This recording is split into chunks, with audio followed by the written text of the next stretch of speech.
Oi, Lu, Oi, boa noite. tudo jóia? Tudo super bem. Tô aqui chamando o André. Vamos lá.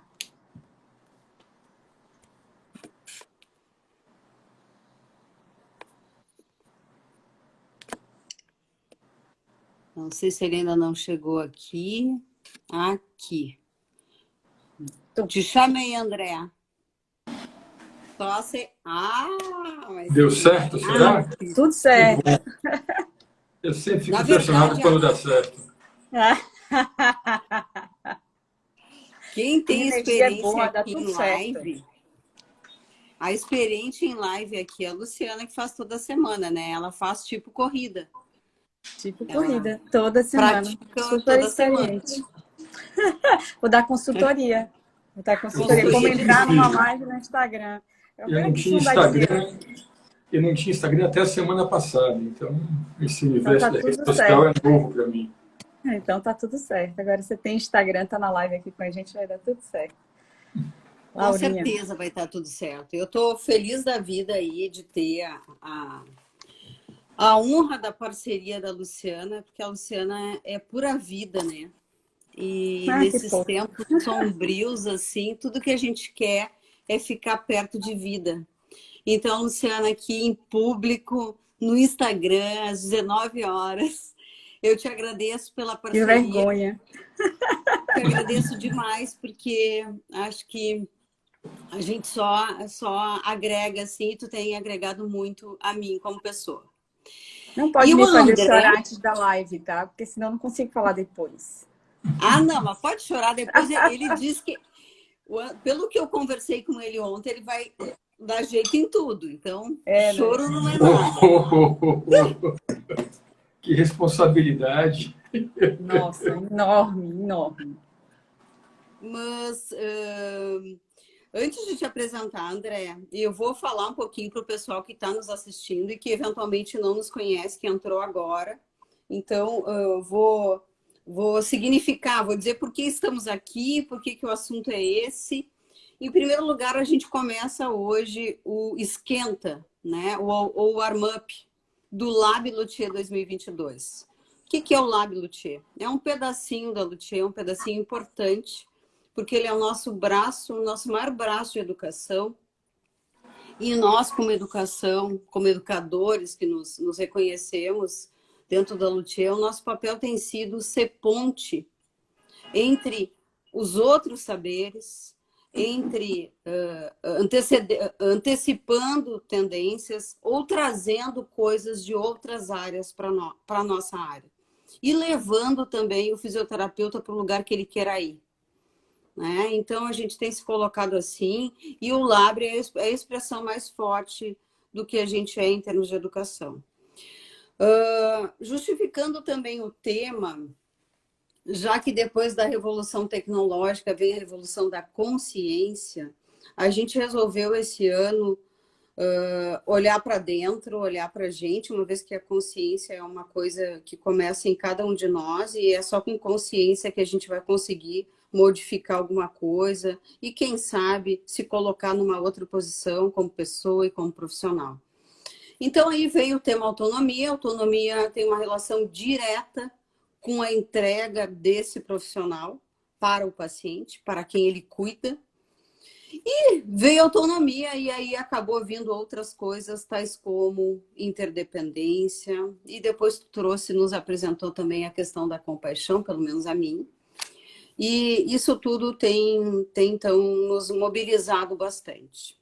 Então, vou apresentar o André, para a gente começar a conversar de uma vez. O André é economista, ele tem mestrado em filosofia e tem também, e é também, um instrutor no treinamento de compaixão na abordagem cognitiva. Tudo que vem depois disso, André, e eu acho que isso é pequeno, eu não vou conseguir dar conta de te apresentar a pleno, então fica muito à vontade de complementar essa apresentação. Não A precisa partir de mais do que agora. isso, é até demais, eu acho, viu? Mas eu acho que assim, a razão que eu estou aqui quem me trouxe foi Luciana, né? Eu conheço Luciana da Escola Baiana de Medicina e Saúde Pública. Então, obrigado pelo convite, Laura e Luciana, mas acho que me traz aqui é justamente umas conversas que a gente teve sobre autonomia, né, que eu te falei que era inclusive um tema que eu não tinha muita intimidade, mas isso me levou a pensar um pouco e a entender como é que eu encaixo a autonomia dentro desse arcabouço do treinamento da compaixão, que é algo que me é muito caro. Eu diria que mais do que a revolução da consciência, a gente precisa de uma revolução do altruísmo da compaixão. Essa é a próxima grande revolução que a gente precisa fazer, né, na minha visão. E aí, acho que foi o que me trouxe aqui, né? O que é autonomia? Por que a autonomia é importante? E, sobretudo, qual que é a relação de autonomia com interdependência e com compaixão? Que eu acho que é o tema que mais me move e que mais me leva a querer conversar e a querer atuar como instrutor, né, de CBCT, que é uma técnica contemplativa. Não sei como vocês querem começar esse bate-papo. Esse início é sempre, né? O que a gente faz, né? A gente começa se apresentando. E aí, Laura perguntou, te apresento, você me apresenta. Primeiro, eu queria agradecer pelas palavras, né? Você é uma pessoa muito querida. Então, a gente tem esses encontros de energia também, né? Que às vezes eles são muito aleatórios. A gente se conheceu no Instagram.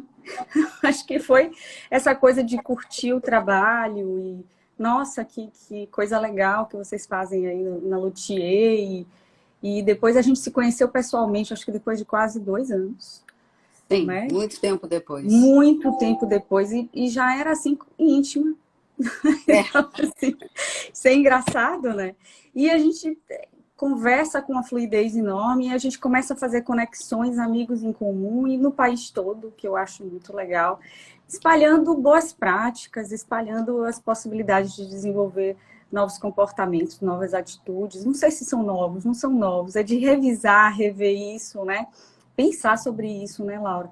Na profissão, eu estou na educação, Laura está num ramo mais empresarial. E aí, a gente conversando aí sobre esses temas, veio autonomia, veio interdependência e para mim bateu forte a compaixão, porque eu fiz um curso com o André. Então eu disse, não, gente, isso é compaixão, a gente precisa falar sobre isso. E eu acho que muita gente quer falar sobre isso, a gente sentiu isso, né, muito próximo. E daí que vem isso, eu sou fisioterapeuta, eu sou coordenadora do curso de fisioterapia da Escola Baiana, aqui na Bahia, melhor curso do Brasil, assim, coordenado pela melhor coordenadora, e que tem a melhor equipe de gestores e que tem os melhores amigos aí do país, né? Como Laura, por exemplo, que é uma parceira, inclusive, né? Inclusive, ela acabou entrando com uma parceria com a gente, trazendo aí coisas novas, inovação, muito bom. Eu acho que são essas conexões, né, que fazem a gente vibrar, fazem a gente pensar em ser mais feliz, em um tocar no outro e crescendo esses sentimentos, essas práticas. Obrigada, Laura, pela parceria, pelo convite, por que a gente está aqui hoje fazendo essas reflexões.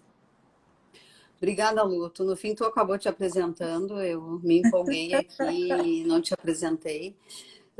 Eu acho que cabe também, então, estou falando aqui de Porto Alegre, sou uma gaúcha, lá do interior do Rio Grande do Sul, de Santa Maria, e sou uma pessoa bastante, assim, inquieta e que está sempre procurando ver, não dá para ver diferente, não dá para fazer diferente, não dá para pensar diferente, e talvez isso aqui tenha me trazido aqui hoje, né? Então, acho que eu tenho muito esse papel, assim, em todos os lugares que eu me relaciono.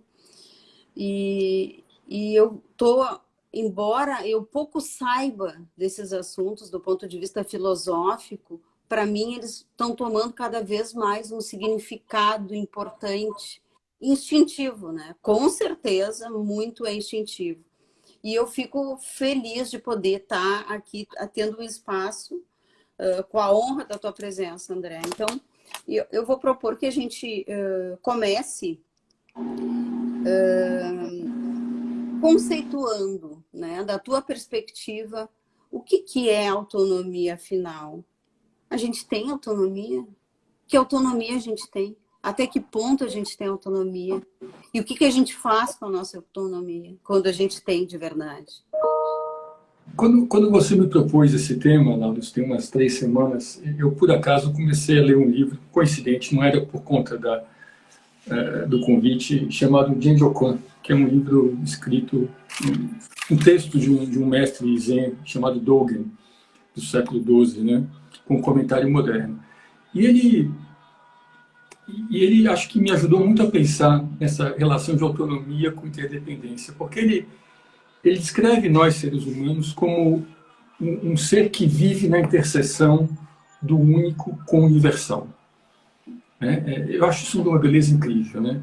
O que é esse único? Esse único é o indivíduo. É aquilo que nos pertence nessa esfera da autonomia. Me parece que a autonomia está ligada a esse campo do indivíduo. Mas, por outro lado, também somos universais no sentido que não vivemos numa comunidade, vivemos num planeta e que nossas ações, elas acabam de alguma forma não, elas sempre vão influenciar essa comunidade toda. Então, eu vejo a autonomia como esse aspecto da realidade que pertence ao indivíduo. A pergunta que fica é, será que eu escolho as autonomias que eu tenho, elas me são dadas? O que é autonomia? Eu entendo a autonomia como a possibilidade de fazer escolhas. Não sei se vocês concordam. Né? Por exemplo, na fisioterapia, pelo que você estava me contando, a ideia do profissional é justamente aumentar a mobilidade e o outro termo era transformação, não era isso? Qual que era o outro termo? Era mobilidade, capacidade de locomoção e transferência. A autonomia de se locomover é algo que me parece que a gente não escolhe, é dado, né? Ou seja, se eu nasci com alguma doença genética, alguma limitação física, essa minha autonomia vai ser menor do que a da outra pessoa. Né? Se eu me envolvi num acidente no qual eu não tinha nenhuma intenção de ter esse acidente, eu vou ter um determinado nível de autonomia. E parece que a gente acaba, às vezes, muito preocupado em tentar estabelecer autonomia sobre as quais a gente não tem controle e talvez foque menos tempo em justamente saber aquilo que de fato eu posso escolher. Eu conversava com Luciana, e me corrijam, né, porque eu não sou fisioterapeuta.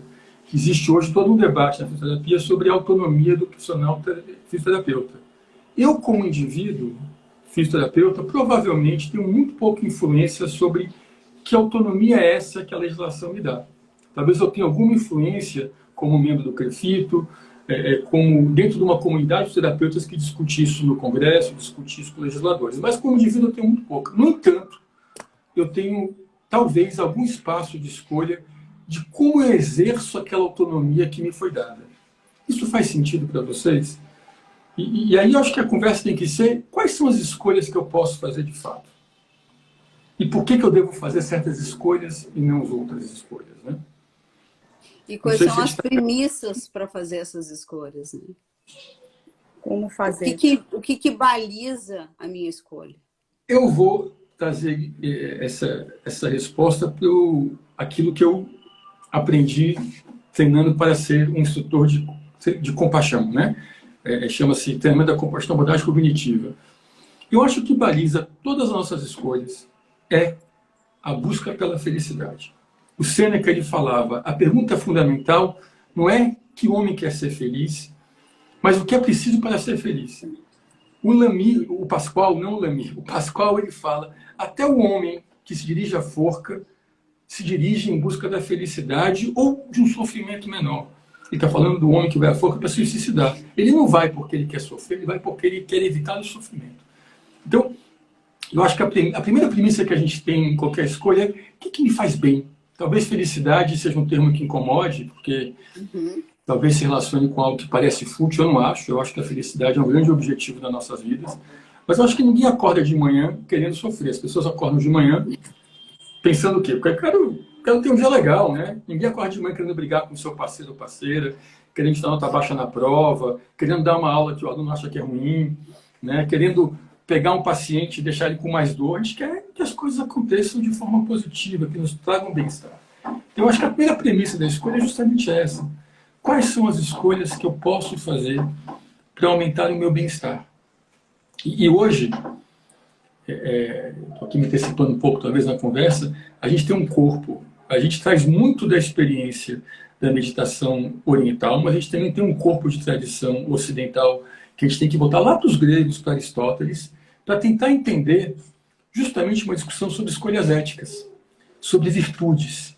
Quais são as virtudes? Quais são os caminhos, os hábitos que eu posso cultivar, escolher, para que eu possa ser mais feliz? Aí você vem me falar, a gente estava falando de autonomia, né? Tem alguma profissão que tenha mais autonomia na área de saúde do que o médico? Não, né? No entanto, uma pesquisa do ano passado, tá, gente, 2020, da PubMed, 83% dos médicos que estavam na linha de frente de Covid estavam com burnout. Aqueles que não estavam na linha de frente era 73%. Alguém que tem burnout tem autonomia? Com certeza. Então a gente fica discutindo às vezes, eu quero mais autonomia, eu quero mais liberdade, eu quero, né, eu queria ter mais movimento, mais amplitude, sendo que se eu não tenho resiliência, e você falava ontem lá na nossa conversa de segurança psicológica, né? Eu vou usar o termo resiliência, porque eu tenho mais intimidade, não adianta ter autonomia. Autonomia dada, né? Autonomia de locomoção, autonomia de ir e vir para onde eu quero, que a gente tem numa democracia. Se eu estou deprimido em casa, e vamos olhar para os dados, né? Eu estou aqui com alguns dados que eu anotei, se eu achar meu papel, porque eu sou muito desorganizado, viu? Mas eu estava aqui anotando agora antes de vocês. No Brasil, suicídio já é a segunda maior causa de morte entre jovens de 17 a 29 anos. Entre homens e mulheres, a primeira causa é acidente, desculpa, entre homens, acidente de trânsito é a primeira causa, violência interpessoal a segunda, suicídio a terceira. Entre mulheres são intercorrências da gravidez, suicídio e depois acidentes de trânsito. No Brasil, 2019, dado que está na OMS, 6% da população sofre de depressão, 9% da população sofre de algum transtorno de ansiedade. Um diagnóstico. A gente está falando de mais ou menos 30 milhões de pessoas. São essas pessoas que cuidam, né? O que a gente faz? O que a gente faz com isso? Por que essa epidemia? Né? Porque tem a ver com escolhas, eu acho. Né? Com as escolhas que eu faço. Com a forma como eu me coloco no mundo. Né? Então, para mim, mais importante... E a gente vive numa sociedade muito baseada no indivíduo, né? Na autonomia, eu decido, eu controlo. Eu acho que a primeira coisa que a gente pode tentar olhar... E aí eu estou falando de forma desestruturada, é um bate-papo. Então, se não fizer sentido, quem tiver do outro lado escutando, bota uma mensagem: olha, não estou entendendo nada, porque não tem nenhum problema, a gente volta e tenta mudar o caminho. Ou então pode falar também: olha, não faz nenhum sentido para mim. Tem uma professora de meditação que eu adoro, Katara Brack, que conforme ela vai conversando, ela pergunta: parece verdade? E se parece verdade, a gente continua. Se não parece verdade, a gente volta um pouquinho e tenta estabelecer uma outra base para a nossa conversa. Mas eu acho que um aspecto fundamental nesse mundo individualista que a gente vive, talvez vocês não concordem, mas eu acho que é um mundo em que o indivíduo está no centro, e é muito duro quando a gente bota o indivíduo no centro, porque a gente coloca nesse indivíduo uma expectativa de que ele tem controle sobre aquilo que acontece, que é só eu querer que eu faço. Aí vem o que? A gente vem a Covid e a gente percebe que não adianta querer, né? Que tem todo um universo de acontecimentos, de realidades, de fatos que não estão no meu controle. Eu diria que a própria escolha sua de ser fisioterapeuta é uma escolha que talvez você tenha tido menos influência do que você imagina. Né? Com certeza. Pode ter sido uma vocação de criança que tem a ver com a sua genética, com quem você, com seus pais. Pode ter a ver com limitação financeira, porque o seu sonho era fazer talvez medicina e você não podia pagar uma faculdade de medicina. Pode ser que não, pode ser que você de fato se encantou com a missão do fisioterapeuta. Pode ser que você fez como segunda opção e não passou no vestibular que você queria, e aí, não faz fisioterapia porque é legal. São uma série de questões que a gente não controla. E eu acho que o caminho para a resiliência é a gente se dar conta, e isso a gente fala, quando a gente fala de autocompaixão, de que eu, de fato, vivo num mundo em que talvez eu tenha algum controle, e aí que vem a questão das escolhas que eu posso fazer, sobre a forma em que eu experimento o mundo. Como eu experimento os eventos que acontecem em minha vida. Mas eu tenho muito pouco controle sobre os eventos que acontecem na minha vida. Eu acho que a Covid talvez seja um exemplo gritante do universo falando, olha gente, calma, vocês sabem fazer foguete, vocês criam os médicos mais incríveis, os terapeutas mais fantásticos, mas vocês não estão no controle. Né? E qual que é a importância disso? Qual que é a importância de eu perceber que tem questões que são inevitáveis, que são fora do meu controle?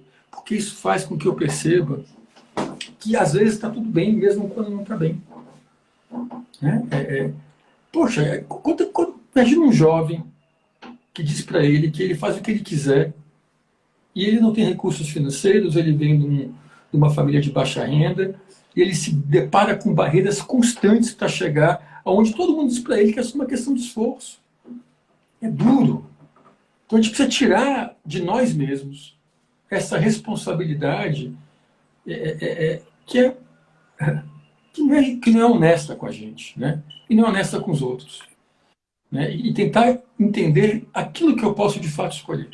E eu acho que as escolhas são essas. É sobretudo a forma como eu experimento o mundo. Voltando aqui para a prática do fisioterapeuta, e aqui eu estou elucubrando, me interrompam, vocês são profissionais. A pergunta maior não é como eu brigo para ter mais autonomia. Essa briga é honesta e justa. Não estou dizendo que ela não tem que acontecer. Mas no seu dia a dia, na sua prática, ela está dada. Você vai exercer. E aí é a sua prática do dia a dia que vai lhe dizer se você vai ser feliz ou não. E essa prática, e aí eu encerro essa primeira longa fala, levando aqui o que o Dogen nos fala, né, que é essa interseção do único com o universal, a minha prática é a prática do indivíduo. Né? Aí eu faço as minhas escolhas. Qual que é o procedimento que eu vou fazer? Aqui só voltando um pouco do controle que me passou esse exemplo. Uma pessoa, por exemplo, que tem escolha se ela vai fazer fisioterapia ou não, provavelmente muito poucas têm escolha. Algumas passam para o médico que fala que é cirurgia, outras não têm recurso. Mas aquela que chega a você e teve a possibilidade de chegar, você vai fazer as escolhas. Que procedimento? Como é que eu vou tratar ele? Como é que eu vou escutá-lo? Vou escutá-lo com atenção ou sem atenção? Como é que eu vou me envolver com a dor dele? Eu vou tratar de forma despessoalizada ou eu vou englobar a dor dele? Eu vou escolher um caminho do meio, que eu chamo do caminho da compaixão. Né? E essa prática sua, que é individual, que é autônoma, se você quiser, no sentido de que a escolha é minha, ela tem uma implicação para o mundo. Ou de forma mais imediata para o paciente e a família dele, mas isso vai se expandindo, né, uma interdependência lá que vai para o mundo. E aí que vem, eu acho, como é que eu transformo em realidade essa ideia da interseção entre o único e o universal. É através da minha prática como indivíduo, que tem a ver com a autonomia de escolhas que eu tenho, e como é que isso influencia e exerce um impacto no mundo. Faz sentido? Parece verdade? Faz muito sentido. Faz muito sentido. A gente fica assim, né? Quando você fala de... beira um poema, né, Lu? Beira um poema. Então a gente não sabe se interrompe aquele poema. Interrompe, que é bom. Inclusive, eu quero dizer aqui, gente, que o espaço é justamente para uma conversa desestruturada. E então eu quero convidar, encorajar todo mundo que está aí assistindo de perguntar qualquer coisa, porque eu e a Luciana aqui somos corajosas de estarmos nessa conversa, porque a gente não tem essa formação filosófica e que nos permite circular por esse assunto. Vamos ver agora. Eu vou lhe fazer uma provocação, se você me permite. Desculpa, provoca, adoro provocação. Duda, mas antes de eu provocar, eu quero perguntar para a Duda, o que você quer, Duda, que você não está preparada para ter? Queria que você me respondesse. Não é uma pergunta retórica, não é uma pergunta retórica, não, porque eu acho que a gente tem que investigar o que a gente quer, que a gente não está preparado para ter.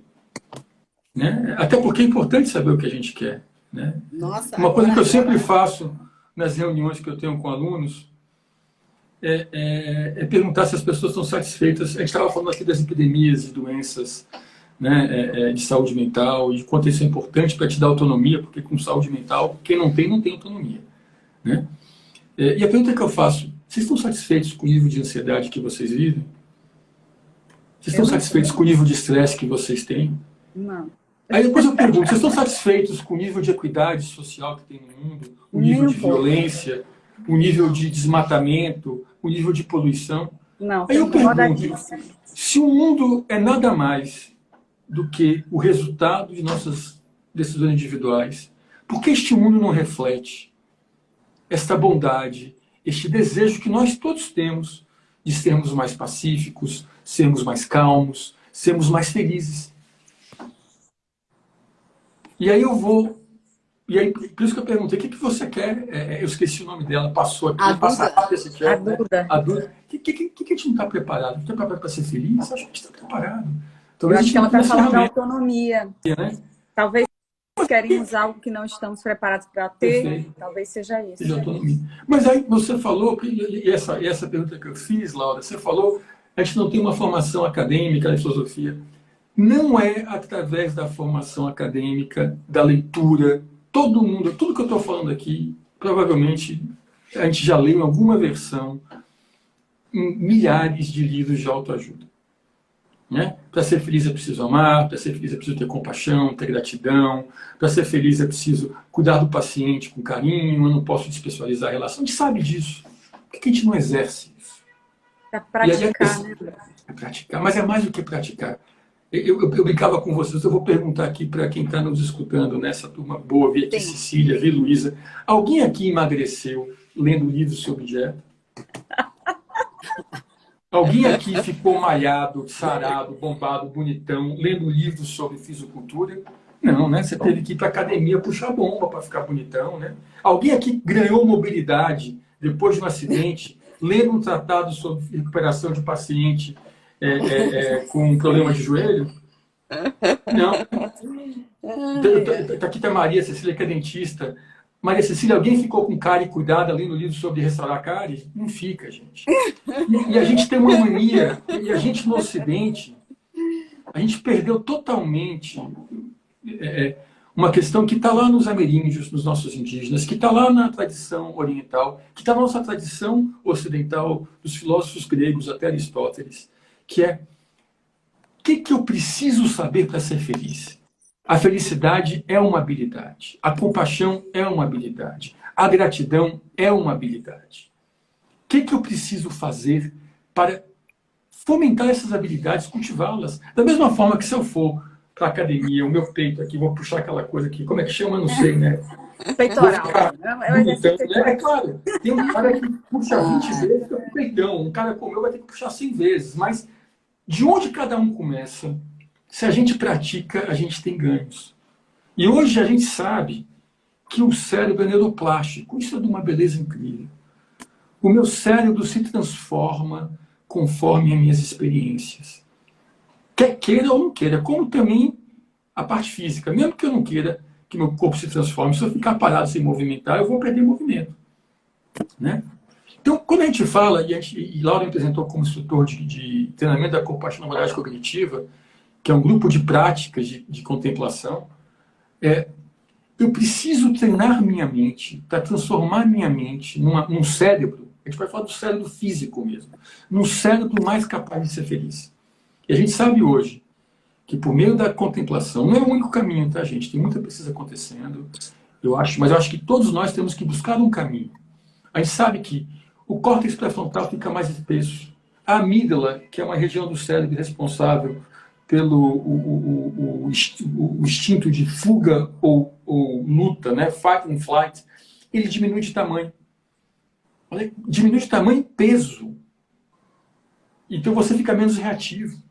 A comunicação entre a amígdala e o córtex pré-frontal fica mais fluida e a amígdala tem menos chance de capturar, resgatar o córtex pré-frontal. Todos nós passamos, que a gente fala, perdi a cabeça. E quando a amígdala pegou lá e falou córtex pré-frontal, que é o lugar da função executiva, você não manda mais aqui, quem manda aqui agora é esta emoção que chegou, é o medo, é a raiva. Né? Então, é preciso treinar. A gente tem que parar. E eu gosto de falar nessas conversas, porque a única razão para ver se uma pessoa daqui resolve começar a meditar. André, é bom ouvir isso, porque assim, até no congresso, eu estava no congresso de gestão, discutindo inclusive esses temas, né, Laura? Num público assim bem, eu diria, animado para falar sobre isso. Técnico também, porque estava todo mundo ali da gestão, mas a gente falava sobre liderança e tal. Em algum momento, um palestrante traz isso, e como ele levou essa prática, é uma prática pessoal, aí você traz isso, essa escolha de eu fazer, de eu desenvolver, e como eu levo isso para a equipe. E ele trouxe isso e alguém falou assim do meu lado, mas isso não desenvolve. Ou você nasce com ou você nasce sem. E aí eu fiquei super incomodada. A Lívia, que está aqui assistindo também, eu disse, não, como assim nasce com ou nasce sem? Você pode desenvolver, inclusive, porque eu acho que a gente precisa entender o que é compaixão, que prática é essa. Né? E assim, algumas pessoas falaram isso, essas atitudes não são desenvolvidas. A gente desenvolve, a gente aprimora a atitude. Né? A criança pequenininha, ela é muito empática, né? Com os animais, com as outras crianças, naturalmente, né? E ela faz muita prática assim. Então, eu acho que a gente tem que quebrar isso, que não desenvolve, que não Você fala uma coisa aprimora. fundamental, porque assim, é engraçado, né? Porque a gente às vezes fala de compaixão, a gente logo imagina um santo, um Jesus Cristo, né? E a compaixão ela acontece no momento em que você, fisioterapeuta, atende um paciente, escuta ele de verdade e oferece a ele um caminho que pode dar certo ou não. Mas você está ali dando o melhor de si e pode dar certo, pode dar errado no sentido, pode ser que ele melhore, pode ser que ele não melhore.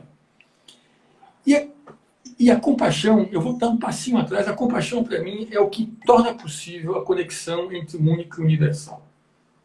André, deixa eu te interromper um minuto. Eu queria muito que tu, antes de falar nisso, que tu fizesse a diferenciação entre empatia e compaixão. Eu vou fazer. Eu vou fazer. Antes de eu conversar contigo, eu achava a coisa mais linda do mundo a compaixão. Hoje eu tô com pena da compaixão. Tô achando a compaixão é incrível. Não, você tá com pena da empatia. A empatia aliás, desculpa, é da empatia. Troquei, ó. Eu vou falar um pouquinho dessa diferença, mas eu acho que dentro dessa linha do que Luciana trouxe para a gente, eu vou caminhar um pouquinho nessa linha e aí eu vou falar dessa diferença porque ela é importante. Ela é muito importante, sobretudo para quem atua em saúde, tá? Então vamos falar, já começamos, vamos falar, né? Assim, para eu ter compaixão, eu preciso de empatia. Né? Eu não consigo ter compaixão sem empatia. O que é compaixão? Vamos definir compaixão. A definição que eu ofereço a vocês é: compaixão é um desejo sincero de aliviar o sentimento de outrem. É curioso, porque para mim a definição de compaixão é provavelmente a vocação de quase todo mundo que resolveu fazer a área de saúde. Né? E o curioso é que quando eu pergunto para as pessoas: você fez medicina para quê? Ou fez fisioterapia para quê? O cara demora horas para dizer: eu fiz para cuidar dos outros. Porque parece que é piegas, né? Parece que não, mas é isso, a gente fez para cuidar dos outros. Fez porque a gente tem compaixão. Então, para que essa compaixão compareça, que é esse desejo urgente de aliviar o outro de sofrimento, né? Eu preciso ter duas coisas acontecendo. Uma, eu preciso ter empatia. O que é empatia? É a minha capacidade de perceber que o outro está sofrendo. Ou perceber o que o outro precisa. Tá? É isso. Agora, se eu fico só na empatia, quem aqui conhece alguém que quando vê uma cena muito dolorosa faz assim: rapaz, não consigo nem olhar para isso? Já viram isso? Isso é excesso de empatia, não é falta de empatia. Porque quando eu estou na empatia, vem uma dor junto, eu sinto a dor do outro. É um lugar horrível de estar. O que a gente chama de uma empatia emotiva, ou uma empatia emocional. Né? Eu tenho uma empatia cognitiva que eu posso desenvolver, que eu me coloco no lugar do outro, mas eu não permito que haja esse embaralhamento.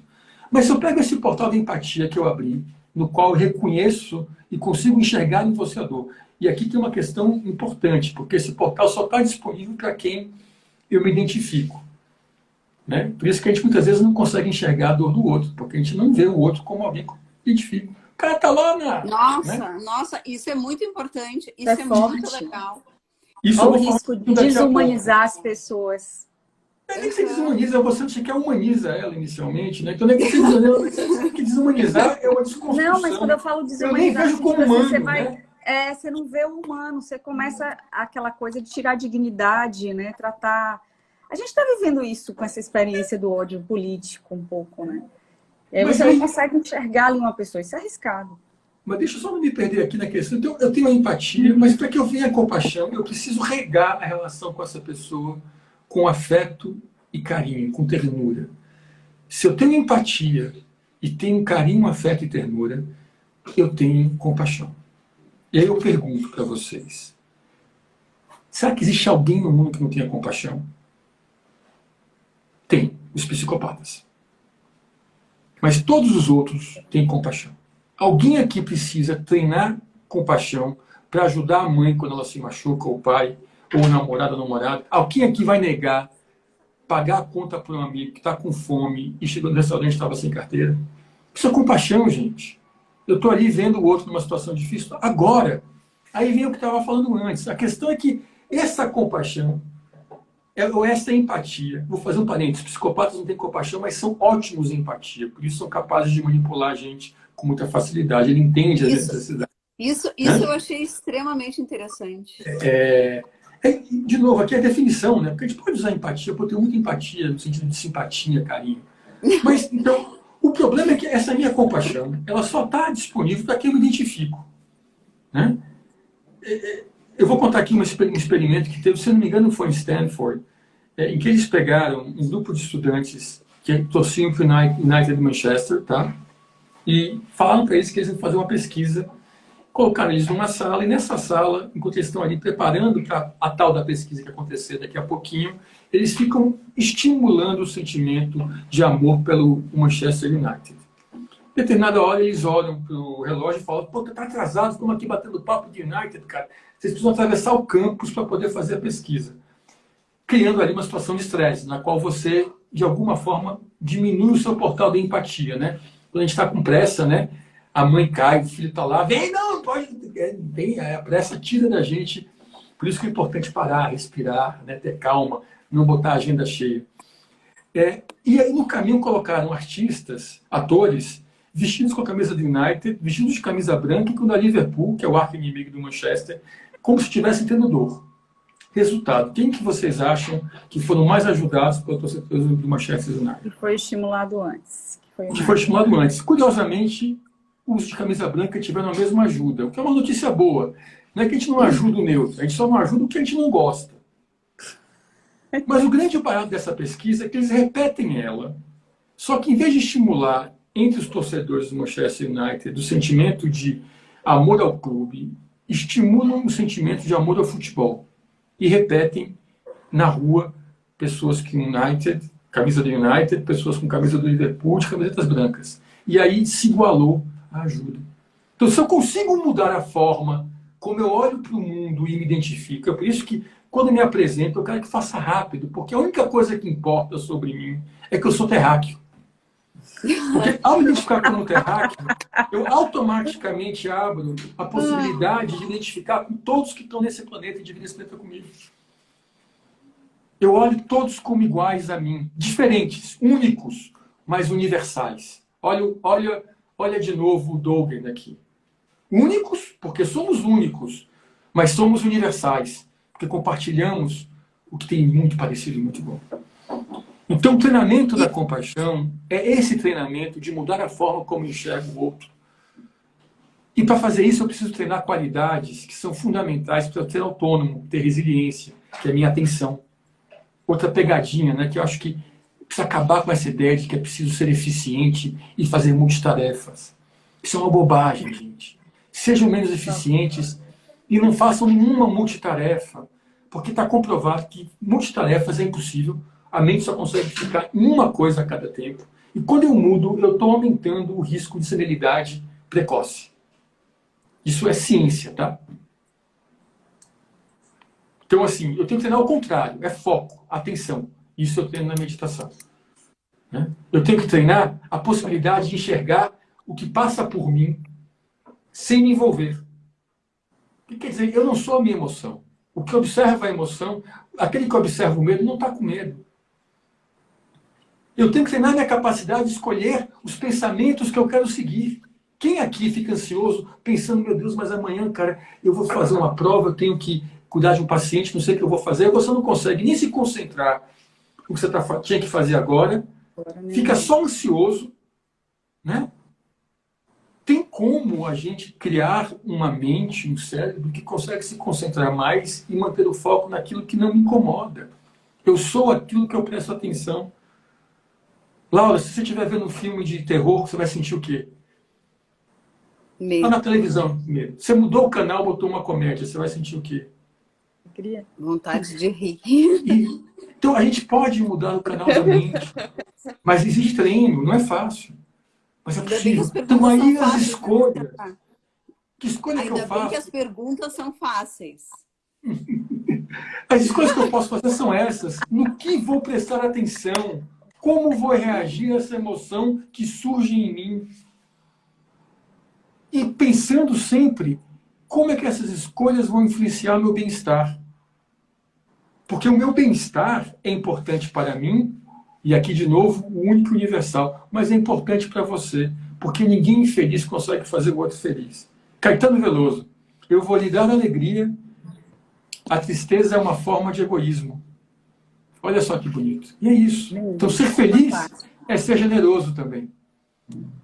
É lindo isso, porque cuidando de mim, eu cuido do outro, cuidando do outro, eu cuido de mim. É muito lindo. E é gostoso ser generoso.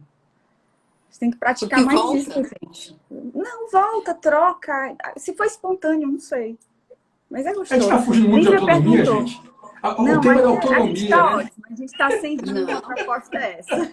Sem rumo. Mas acho que isso tem a ver com autonomia. Porque é esse treinamento da Você está mente. falando de escolha. Você está falando De escolha. Você está falando de presença, de generosidade, de Tinha uma pergunta. Muitas coisas. É Lívia possível perguntou. manter o estado de presença de forma constante? Lívia, eu não sei, porque eu não cheguei lá, né? Alguns monges dizem que chegaram lá, mas eu acho que é possível manter um estado de presença maior do que a gente mantém. Tem um estudo de Harvard que conclui e é intitulado o seguinte: uma mente que vaga é uma mente infeliz. O que eles fizeram? Tem 16 ou 18 mil pessoas inclusas no estudo, e eles mandavam ao longo do dia uma mensagem para a pessoa. O que você está fazendo? A pessoa respondia: estou lendo, estou comendo, estou fazendo exercício, estou fazendo sexo, estou lavando louça. Aí perguntava em seguida: a sua mente está na atividade que você está fazendo ou a sua mente está em outro lugar? A pessoa respondia. Se fosse outro lugar, ele perguntava em pensamentos positivos, negativos ou pensamentos neutros. E aí ele perguntava, numa escala de 0 a 10, qual é o seu nível de bem-estar e felicidade agora? E a pessoa respondia. O que se concluiu? É mais fácil eu saber se você está feliz ou não perguntando onde está a sua mente do que perguntando o que você está fazendo. Com uma exceção, só tem uma atividade que a pessoa, se estiver fazendo, provavelmente, se eu sei que ela está fazendo, é melhor não saber onde está a mente, que é sexo. Né? E o curioso é que metade das pessoas responderam que no momento que estavam fazendo o que estavam fazendo, não estavam com a mente lá. É isso, você lava a louça. Olha a loucura. Que assim, aqui vai ter um momento que vai me xingar. Você vai para a academia para malhar e fica ouvindo música. Pô, você foi fazer o que na academia? Cuidar do seu corpo, bota o foco no corpo. Você não foi lá para ficar lembrando do seu namorado, que o namorado que você beijou com aquela música, ficar lembrando da época que você era mais jovem, ia para o rock and roll. Eu sou velho, né? Talvez vocês sejam jovens, tenham ido para o show de rock and roll ainda. A gente vai lavar, a gente tem que aprender a estar aqui neste momento, porque quando a mente sai daqui, do que acontece aqui, ela vai para um lugar que não existe. E este lugar que não existe é um apego a um flow de pensamentos que não me traz nada, a não ser ansiedade, preocupação, tristeza, expectativa. Né? A gente está lá, é isso. Então, não sei, Lívia, se é possível manter de forma constante. Mas certamente é possível ganhar cada vez mais presença, cada vez mais capacidade de estar aqui. Né? Um dos treinamentos que a gente faz é justamente aprender a centrar a nossa atenção naquilo que nós escolhemos. E perceber quando a mente sai daquela atenção, né, para voltar. E a mente que sai não é um problema, tá? Porque é engraçado que a gente vai criando também teorias, né, que essa coisa de distração faz mal. Você sabia, Laura, que a gente só sobreviveu porque a gente se distrai? Não sabia. É interessantíssima essa história. Imagina o seguinte, imagina se nós humanos tivéssemos essa mente que consegue focar em algo e não tirar a cabeça. Imagina isso no meio da floresta. Eu vou lá, vou catar cogumelo. Então minha mente está só no cogumelo. O leão vai me comer, eu não vou nem ver. Então a gente foi treinado para estar aqui e de repente, ó, distrair e voltar. Para poder justamente olhar o ambiente, entender o que está acontecendo e voltar para a tarefa. O problema é que a gente criou uma sociedade que quer que a gente esteja o tempo todo assim, ó. E aí não dá, né? Aí a gente realmente, a gente não consegue escutar o outro que é o mínimo da compaixão, o mínimo é exagero, mas uma pedra fundamental para a gente pisar no caminho de uma maior compaixão, requer atenção. Teve uma pesquisa incrível, pelo menos que eu calo minha boca depois, lá, mas botaram um supercomputador e um médico para atender pacientes. E depois questionaram quem eles haviam gostado mais de ser atendido pelo humano ou pelo supercomputador. Adivinha o que eles falaram? O computador, sabe por quê? Porque o computador... Eu já ouvi, eu já sabia. O computador, eu vou chutar aqui os tempos, tá? Eu não me lembro dos tempos da pesquisa, mas o computador levou mais ou menos 1 minuto antes de interromper o paciente. O médico, em 15 segundos, já estava dando a receita. As pessoas querem ser ouvidas. Gente, atenção para isso. Isso é tão importante. Isso é tão importante, né? Isso é super importante, assim, porque exemplificar a importância da escutativa, de ouvir o paciente. A gente fica falando isso o tempo inteiro. E a gente tem que se questionar se a gente está ouvindo mesmo ou só o que a gente quer. Ou se a gente está só respondendo. Ou só respondendo, ou atropelando. Você toca num ponto fundamental que tem a ver com o que a gente chama de habituação da mente. Que não é só ouvir o que a gente quer. Habituação do quê? Da mente, a habituação. A habituação é uma característica que nós temos com a evolução que serviu muito a gente, que é o seguinte: uma vez que eu me acostumo com determinado ambiente, eu paro de enxergar esse ambiente e o que eu passo a fazer apenas é repetir aquele comportamento, porque eu já sei mais ou menos o que vai ser. Te dar um exemplo. Quando você começa a dirigir um carro, você está ali assim, tá? Né? Depois de um tempo você está mais relaxado, daqui a pouco você está dirigindo, ligando o rádio, falando no celular, e normalmente você não morre. Não é isso? Isso é habituação. Eu me habituei com aquela tarefa, com aquele cenário, né? Por exemplo, se eu morar do lado, as pessoas que moram do lado de uma mina, quando explode a primeira vez uma bomba, se explode uma a cada 8 minutos, depois de um tempo você não reage mais, porque o seu cérebro se habituou. Isso nos ajuda a sobreviver, porque analisar todas as expectativas, perspectivas de um ambiente novo gasta muita energia. O cérebro pesa 2, 3% da massa do corpo e consome 20%, acho que é mais, não sei, mas consome quase toda a energia do corpo. É um absurdo a diferença entre o peso dele e o que ele consome. Então isso me ajuda a ter... Então se eu sou acostumado, o que acontece? Mas quando eu tenho em habituação, eu perco a capacidade de enxergar o que está acontecendo de fato. É como se eu estivesse tocando uma fita aqui, aquilo não é importante, então eu não vejo.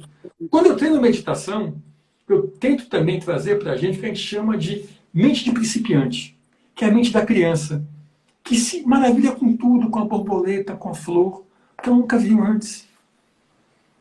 E quando eu volto a ter essa mente, eu volto a escutar.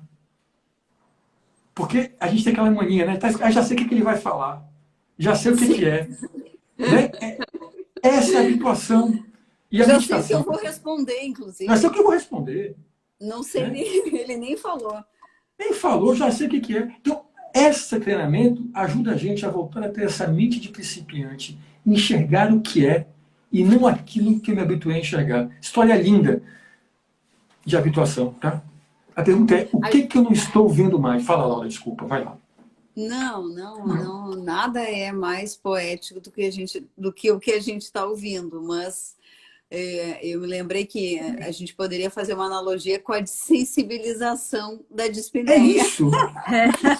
Quando o paciente tem uma doença crônica e sente falta de ar sempre, a gente pergunta para ele, ou satura ele na ponta do dedo, e vê que ele está com a saturação, nível de oxigênio baixo, e a gente pergunta, tá com falta de ar, e ele fala, não, tô bem. Tá lá. Tô bem. E ele já aquilo ali é estar bem. E a habituação nos leva a fazer isso, porque é isso, porque elas não contam uma história que está tudo bem, mesmo quando não está. A gente vai se acostumando com coisas. Vou contar duas historinhas, se vocês me permitem, que eu acho que revelam muito bem isso e tem a ver com autonomia, porque se eu não enxergo o que está acontecendo, eu sequer posso ter empatia. Você percebe? Quanto mais compaixão. E aí tem duas histórias que eu adoro. Uma é da Joan Halifax.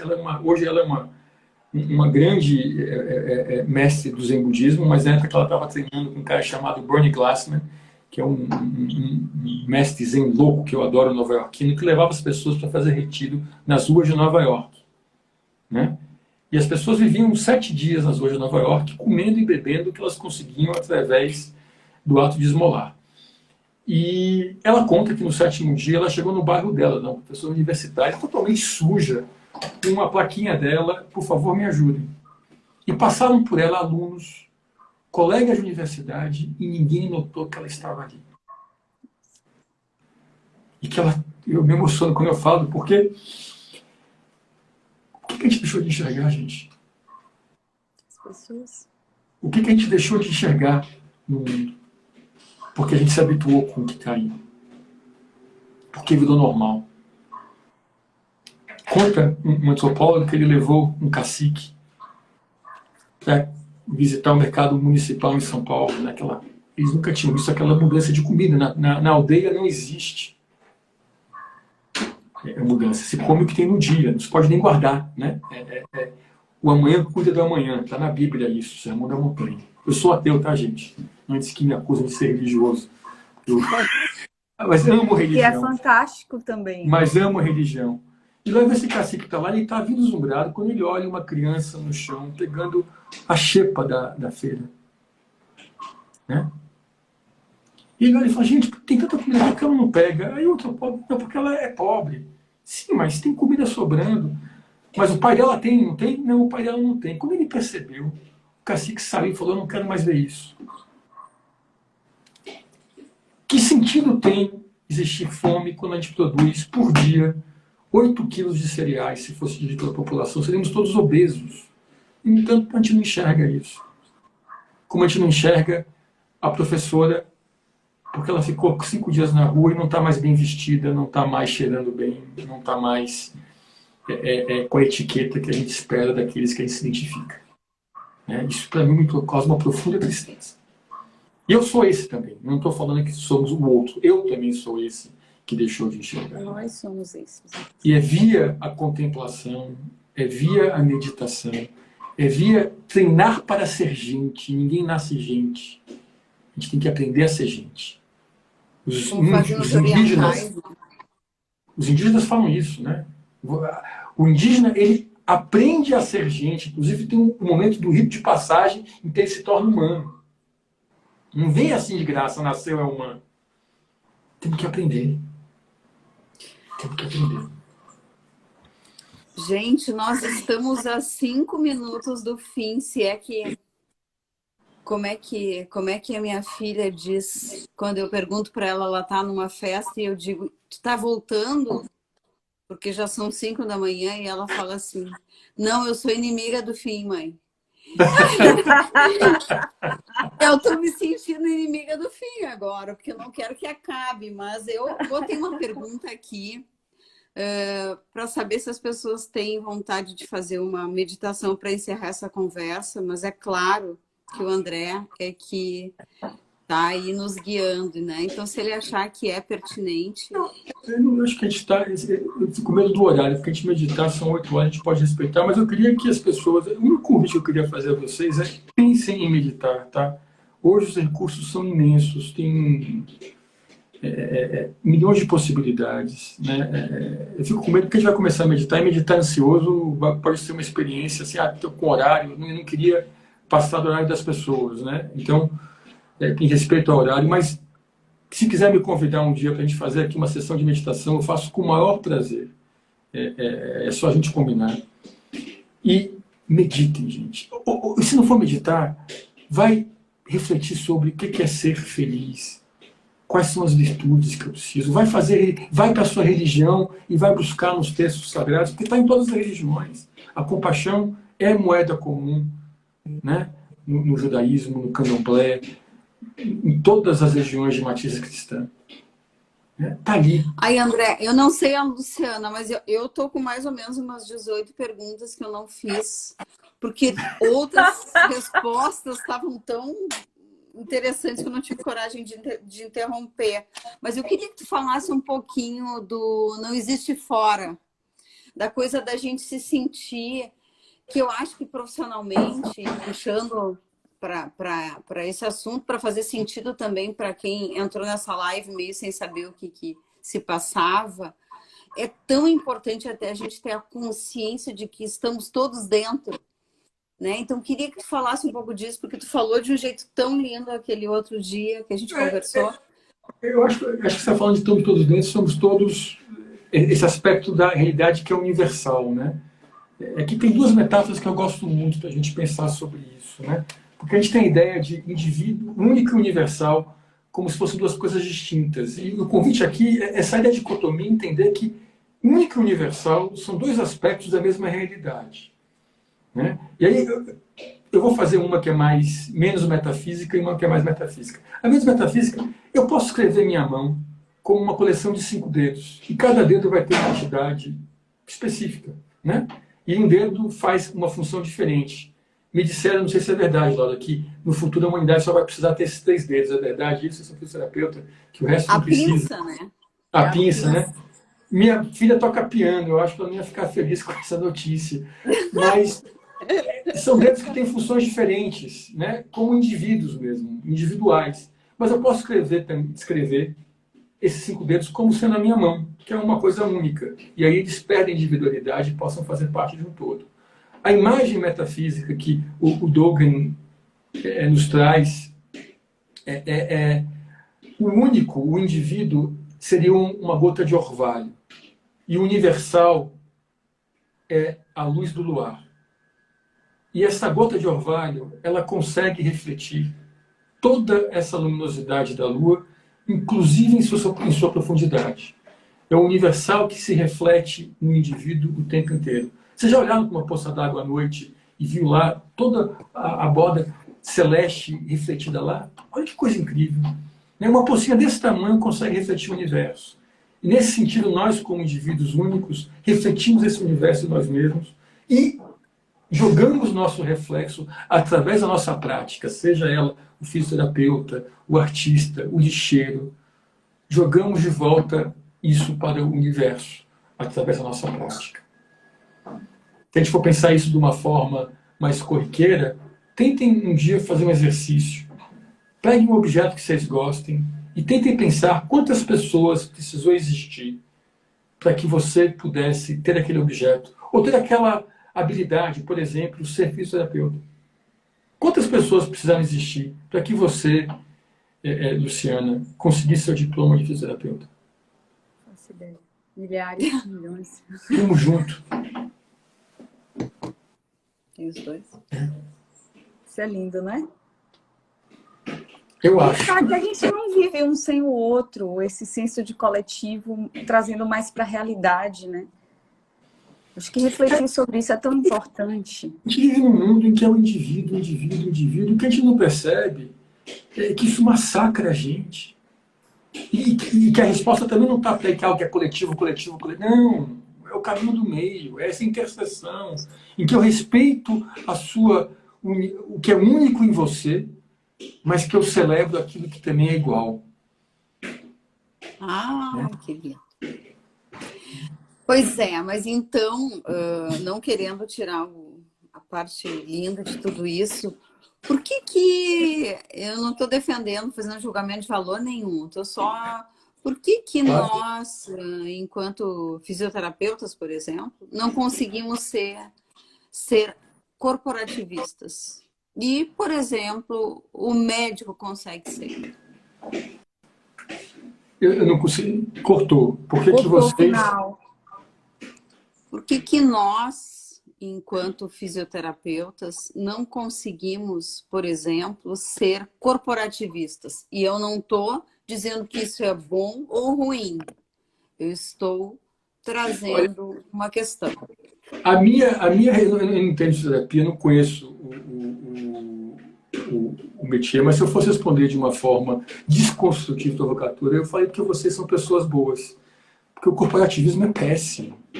Sim, por isso que Né? eu... A pergunta que tem que ser feita é: como fisioterapeuta juntos, o que eu posso fazer pela humanidade, pelo outro? Coisa mais E se Obrigada, significa obrigada, ter mais autonomia, obrigada. juntem-se e tenham autonomia. Vamos brigar pela autonomia. Mas não é o que eu posso fazer para ganhar mais dinheiro, para ter mais paciente. Não é essa a pergunta. E a pergunta não é nem o que eu posso fazer para fazer pela humanidade, o que eu posso fazer para mim mesmo estar bem. Né? Porque de corporativismo em corporativismo está o que está aí hoje.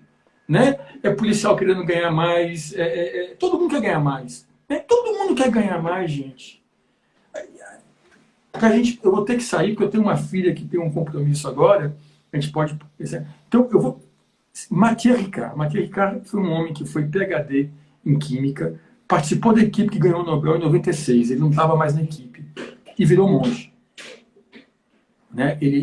Ele foi pesquisado nos anos 70 e 80 com tomógrafos e foi considerado o homem mais feliz do mundo. E ele tem uma frase que é linda. Pensar na minha felicidade sem levar em conta a felicidade dos outros não é apenas imoral, é irrealista. Né? Por que é imoral? Porque é imoral porque, bicho, de fato, é do egoísmo imenso. Né? E se o corporativismo é entendido como pensar naquilo que vai fazer bem para mim, para o meu grupo, é complicado. Se é para poder fazer o bem para mim e para os outros, é bacana. E por que é irrealista? Porque uma hora vem o troco. Você acha que o sujeito que teve que ser infeliz para eu ser feliz, um dia não vai querer me dar o troco, gente? O que são as guerras? O que são as disputas? O que é a violência? É o sujeito querendo aquilo que ele foi negado. Né? Enfim, espero ter convencido um de vocês a pensar em seguir um caminho que, se é que já não seguem, do autoconhecimento, da contemplação, do que eu chamo de letramento emocional. Como nascem as minhas emoções, o que eu faço quando elas surgem e quais são os espaços de escolha que eu tenho. Não aquela escolha real, aquela que de fato eu tenho algum controle, que é, sobretudo, a forma como eu experimento essa coisa incrível que é estar vivo, mesmo quando está difícil. Posso contar uma historinha zen que me veio aqui na cabeça? Claro! Que é uma historinha. Porque é uma historinha que a gente fica muitas vezes apegado. A gente tem uma capacidade cognitiva muito limitada, né? E a gente costuma sempre rotular eventos como bons ou ruins, sem ter nenhuma noção se de fato isso foi bom ou ruim. E tem uma história que eu adoro, que é de um agricultor japonês, já velhinho, muito fraquinho, né? E ele tinha uma eguinha que ele precisava, junto com o filho, para poder arar o campo dele de arroz no dia seguinte, que era a época de plantio. E no dia seguinte ele acorda de manhã e a égua tinha fugido. Aí toda a vila vizinha foi para a casa do Fukuyama. Fukuyama, mas meu Deus, que azar! E ele vira e fala: sorte ou azar, quem sabe? No dia seguinte veio essa égua acompanhada de um lindo garanhão selvagem, o mais lindo já visto na região. Aí todo mundo veio para Fukuyama. Fukuyama, que coisa incrível, mas que sorte! Agora você tem uma égua e um garanhão. Ele falou: sorte, azar, quem sabe? No dia seguinte, o filho dele, que era o braço direito dele, era quem fazia o trabalho pesado, vai domar o garanhão, cai e quebra a perna. A vila toda vai lá e fala: Fukuyama, mas que azar! Ele fala: sorte, azar, quem sabe? No dia seguinte, passa o exército japonês, tinha começado a guerra sino-japonesa, e convoca todos os jovens da vila para a guerra, menos o filho dele, estava com a perna quebrada. Sorte ou azar, quem sabe? A gente precisa entender que acontece e que a gente precisa experimentar isso da melhor forma possível. Gente, obrigado. Desculpe, eu falo muitas vezes. Imagina! Foi um privilégio ouvir tudo isso, né? E eu tô aqui como inimiga do fim. Lamentando que vai acabar. André, muito obrigada. Quem sabe a gente consegue meditar junto numa próxima. Com certeza, quando vocês quiserem. Obrigado vocês por me escutarem. Obrigada a todo muito mundo obrigada. também pela Foi maravilhoso. presença. Obrigada pela presença, Laura, de todo mundo. Obrigada, Luciana. Mais momentos assim. Sim. Boa noite. Beijo em Boa todos. noite para todos. Obrigada. Beijo.